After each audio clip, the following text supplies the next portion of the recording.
ಶಬರಿಮಲೆಯಲ್ಲಿ ಮಕರ ಜ್ಯೋತಿ ದರ್ಶನಕ್ಕೆ count down ಶುರುವಾಗಿದೆ. ಮಕರ ಜ್ಯೋತಿಯ ದರ್ಶನಕ್ಕಾಗಿ ಭಕ್ತರು ಕಾದು ಕುಳಿತಿದ್ದಾರೆ. 6 ಗಂಟೆಯಿಂದ 7 ಗಂಟೆವರೆಗೆ ಅಥವಾ 6:30ಯಿಂದ 7 ಗಂಟೆ ಒಳಗಾಗಿ ಪೊನ್ನಂಬಲಮೇಡು ಪರ್ವತದಲ್ಲಿ ಕಾಣಿಸುವಂತಹ ಜ್ಯೋತಿಗಾಗಿ ಅನೇಕ ಭಕ್ತರು ಕಾಯ್ತಾ ಇದ್ದಾರೆ. 6:30ಯಿಂದ 7 ಗಂಟೆ ಸುಮಾರಿಗೆ ಯಾವುದೇ ರೀತಿಯ ಅಹಿತಕರ ಘಟನೆಗಳು ನಡೀಬಾರ್ದು ಅಂತ ಹೇಳಿ ಬಹಳಷ್ಟು ಎಚ್ಚರಿಕೆಯನ್ನು ವಹಿಸಲಾಗಿದೆ. ಯಾಕೆಂದರೆ ಕಳೆದ ಬಾರಿ ಸಂಭವಿಸಿದಂಥ ಕೆಲ ಅಹಿತಕರ ಘಟನೆಗಳು ಏನು ನಡೆದಿತ್ತು ಅದನ್ನು ಆ ರೀತಿ ಮತ್ತೊಮ್ಮೆ ಯಾವುದೇ ಕಾರಣಕ್ಕೂ ಆಗದಂತೆ ಬಹಳ ಎಚ್ಚರಿಕೆಯನ್ನು ವಹಿಸಲಾಗಿದೆ.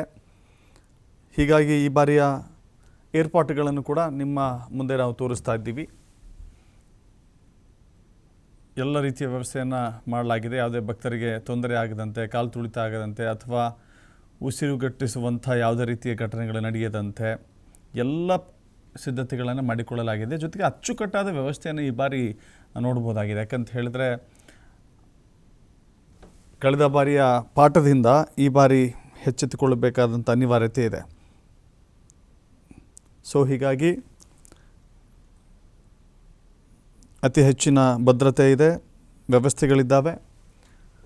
6:30ಯಿಂದ 7 ಗಂಟೆಯವರೆಗೆ ಅನೇಕ ಕಳೆದ ಬಾರಿಯೂ ಕೂಡ ಲಕ್ಷಾಂತರ ಭಕ್ತರು ಸೇರಿದರು.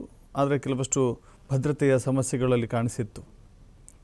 ದೊಡ್ಡ ಸಂಖ್ಯೆಯ ಭಕ್ತರು ಆಗಮಿಸೋದ್ರಿಂದ ಸಮಸ್ಯೆಗಳು ಕೂಡ ಅಷ್ಟೇ ದೊಡ್ಡ ಮಟ್ಟದಲ್ಲಿ ಇರುತ್ತೆ. ಅದನ್ನು ವಿವರವಾಗಿ ಅದನ್ನು ಗಮನಿಸಿ ಪೂರ್ವ ಎಚ್ಚರಿಕೆಯನ್ನು ವಹಿಸಿ ಯಾವುದೇ ರೀತಿಯ ಅಹಿತಕರ ಘಟನೆಗಳು ನಡೆಯದಂತೆ ಕ್ರಮವನ್ನು ವಹಿಸಬೇಕಾಗಿದೆ.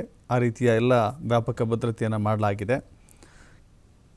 ಶಬರಿಮಲೆ ಭಕ್ತರಿಂದ ತುಂಬಿ ತುಳುಕ್ತಾ ಇದೆ. ಅಯ್ಯಪ್ಪ ಮಾಲಾಧಾರಿಗಳಿಂದ ತುಂಬಿ ತುಳುಕ್ತಾ ಇದೆ. ಇರುಮುಡಿ ಹೊತ್ತು ವ್ರತಾಚರಣೆ ಮಾಡಿ ಇಷ್ಟು ದಿನಗಳ ಕಾಲ ಅಯ್ಯಪ್ಪನ ದರ್ಶನಕ್ಕೆ ಅಂತ ಕಾದು ಕುಳಿತಿದ್ದಂಥ ಭಕ್ತರಿಗೆ ಇದು ನಿಜಕ್ಕೂ ಕೂಡ ಒಂದು ಸೌಭಾಗ್ಯದ ಕ್ಷಣಗಳು ಅಂತ ಹೇಳಿದ್ರು ಕೂಡ ತಪ್ಪಾಗೋದಿಲ್ಲ. ಕೇವಲ ನೋಡಿ, ಕರ್ನಾಟಕ, ಕೇರಳ, ತಮಿಳುನಾಡು ಅಂತಲ್ಲ, ದೇಶದ ನಾನಾ ಭಾಗಗಳಿಂದಲೂ ಕೂಡ ಅಯ್ಯಪ್ಪನ ದರ್ಶನಕ್ಕಾಗಿ ಬರ್ತಾರೆ.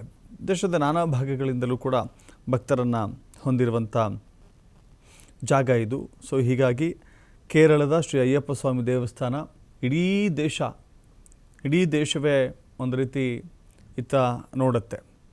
ಸೊ ಹೀಗಾಗಿ ಇವತ್ತು ಎಲ್ಲ ರೀತಿಯ ವ್ಯವಸ್ಥೆಗಳನ್ನು ಮಾಡಲಾಗಿದೆ.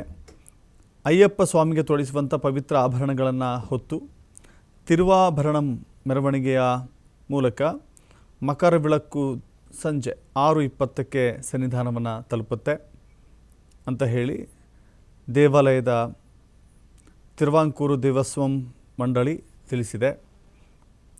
ತಿರುವಾಭರಣಂ ಹೊತ್ತ ಮರದ ಪೆಟ್ಟಿಗೆ ಮುಟ್ಟದಂತೆ, ಮೆರವಣಿಗೆಯ ಹಾದಿಯಲ್ಲಿ ದಟ್ಟಣೆ ಉಂಟು ಮಾಡದಂತೆ ಭಕ್ತರಿಗೆ ಸಲಹೆ ನೀಡಲಾಗಿದೆ.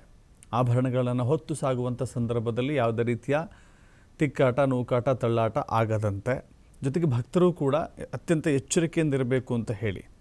ಇನ್ನು ಮಕರ ಜ್ಯೋತಿ ದರ್ಶನ ಇದೆಯಲ್ಲ, ಅಲ್ಲಿ ನೇರವಾಗಿ ದರ್ಶನ ಮಾಡುವಂಥ ವ್ಯವಸ್ಥೆಯೂ ಇದೆ. ಜೊತೆಗೆ ವರ್ಚುವಲ್ ರೀತಿಯಲ್ಲಿಯೂ ಕೂಡ ದರ್ಶನ ಮಾಡಲಿಕ್ಕೆ ಅವಕಾಶ ಇದೆ. ಅಲ್ಲಿ ಒಟ್ಟು 3,500 ಟಿಕೆಟನ್ನು ಈಗ ಆಲ್ರೆಡಿ ಕೊಟ್ಟಿದ್ದಾರೆ. 35,000 ಟಿಕೆಟನ್ನು ಈಗ ಆಲ್ರೆಡಿ ಕೊಟ್ಟಿದ್ದಾರೆ. ಸೊ ಹೀಗಾಗಿ ಸನ್ನಿಧಾನವನ್ನು ಪ್ರವೇಶ ಮಾಡಲಿಕ್ಕೆ 35,000 ಜನಕ್ಕೆ ಇಲ್ಲಿ ಅವಕಾಶ ಇರುತ್ತೆ. ಟೋಟಲ್ ಆನ್ಲೈನ್ನಲ್ಲಿ 30,000, ಅಲ್ಲೇ ಕೌಂಟರ್ನಲ್ಲಿ 5,000 ಟಿಕೆಟ್ಗಳನ್ನು ಪಡೆದುಕೊಂಡಿದ್ದಾರೆ. ಯಾತ್ರಿಕರು ಮಕರ ಜ್ಯೋತಿ ಕೇವಲ ಅವರಿಗೆಲ್ಲಿ ಗೊತ್ತುಪಡಿಸಲಾದಂಥ ಜಾಗ ಇದೆಯೋ ಆ ಜಾಗದಿಂದಲೇ ವೀಕ್ಷಣೆ ಮಾಡಬೇಕು ಅಂತ ಹೇಳಿ ಸೂಚನೆಯನ್ನು ಕೊಡಲಾಗಿದೆ. ಶಬರಿಮಲೆ ವೀಕ್ಷಣೆಗಾಗಿ ಅಥವಾ ಅಯ್ಯಪ್ಪ ಜ್ಯೋತಿಯ ವೀಕ್ಷಣೆಗಾಗಿ ಭಾಳಷ್ಟು ಜನ ಕಾದು ಕುಳಿತಿದ್ದಾರೆ. ನೋಡ್ತಾ ಇದ್ದೀರಿ ದೃಶ್ಯಾವಳಿಗಳಲ್ಲಿ, ಎಲ್ಲಿ ನೋಡಿದರೂ ಕೂಡ ಪೊಲೀಸರೇ ಕಾಣಸಿಗ್ತಾ ಇದ್ದಾರೆ. ಅತಿ ಹೆಚ್ಚು ಪೊಲೀಸರನ್ನು ನಿಯೋಜನೆ ಮಾಡುವ ಮೂಲಕ ಅಹಿತಕರ ಘಟನೆಗಳು ನಡೆಯದಂತೆ ಕ್ರಮವನ್ನು ವಹಿಸಲಾಗಿದೆ. ಜೊತೆಗೆ ಸಂಕ್ರಾಂತಿ ಅಂತ ಹೇಳಿದ್ರೇ ಅದು ಅಯ್ಯಪ್ಪ ಸ್ವಾಮಿಯ ಹಬ್ಬ. ಸಂಕ್ರಾಂತಿ ಎನ್ನುವ ಹಬ್ಬವೇ ಅಯ್ಯಪ್ಪ ಸ್ವಾಮಿಯನ್ನು ಆಚರಿಸುವಂಥ ಹಬ್ಬ ಅನ್ನುವ ರೀತಿಯಲ್ಲಿ ಆಗಿದೆ. ಸೊ ಹೀಗಾಗಿ ದೇಶದ ನಾನಾ ಮೂಲೆಗಳಿಂದಲೂ ಕೂಡ ಬರುವಂಥ ಅಯ್ಯಪ್ಪ ಭಕ್ತರು ಈಗ ಆಲ್ರೆಡಿ ತಲುಪಿದ್ದಾರೆ, ಬಂದು ದೇವಾಲಯವನ್ನು ಪ್ರವೇಶ ಮಾಡಿದ್ದಾರೆ. ಲಕ್ಷಾಂತರ ಭಕ್ತರು ಬಂದಿದ್ದಾರೆ ಎನ್ನುವ ಮಾಹಿತಿ ಇದೆ. ಇನ್ನೇನು ಕ್ಷಣಗಣನೆ ಶುರುವಾಗಿದೆ. ಕೆಲವೇ ಹೊತ್ತಿನಲ್ಲಿ 6:30ಯಿಂದ 7 ಗಂಟೆ ಒಳಗಾಗಿ ಮಕರ ಜ್ಯೋತಿಯ ದರ್ಶನ ಆಗುತ್ತೆ. ಜೊತೆಗೆ ಸಾರಿಗೆ ವ್ಯವಸ್ಥೆಯನ್ನು ಈ ಬಾರಿ ಅಚ್ಚುಕಟ್ಟಾಗಿ ಮಾಡಲಾಗಿದೆ. ಅತಿ ಹೆಚ್ಚು ಬರುವಂಥ ಭಕ್ತರಿಗೆ ಹೋಗಲಿಕ್ಕೆ ಬರಲಿಕ್ಕೆ ಹೆಚ್ಚುವರಿಗೆ 1,000 ಬಸ್ಗಳ ವ್ಯವಸ್ಥೆಯನ್ನು ಕೂಡ ಅಲ್ಲಿ ನಿಯೋಜನೆ ಮಾಡಲಾಗಿದೆ. ಇನ್ನು ಹೈಕೋರ್ಟ್ ಆದೇಶ ಕೂಡ ಇದೆ. ಮಕರ ಜ್ಯೋತಿ ಅಥವಾ ಮಕರ ಬೆಳಕು ಅಂತ ಅವರೇನು ಕರೀತಾರೆ, ಅವತ್ತು ಯಾವುದೇ ರೀತಿಯ ಅಹಿತಕರ ಘಟನೆಗಳು ನಡೀಬಾರ್ದು ಎನ್ನುವ ಕಾರಣಕ್ಕಾಗಿಯೇ ಹೈಕೋರ್ಟ್ ಒಂದು ಆದೇಶವನ್ನು ಮಾಡಿತ್ತು. ಆ ಹೈಕೋರ್ಟ್ನ ಆದೇಶದಂತೆ ಕೇವಲ 35,000 ಜನಕ್ಕೆ ಮಾತ್ರ ಅಲ್ಲಿ ನೋಡಲಿಕ್ಕೆ ಅವಕಾಶನ ಮಾಡಲಾಗಿದೆ. ಅದಕ್ಕೆ ವರ್ಚುವಲ್ ವ್ಯವಸ್ಥೆ ಕೂಡ ಮಾಡಲಾಗಿದೆ.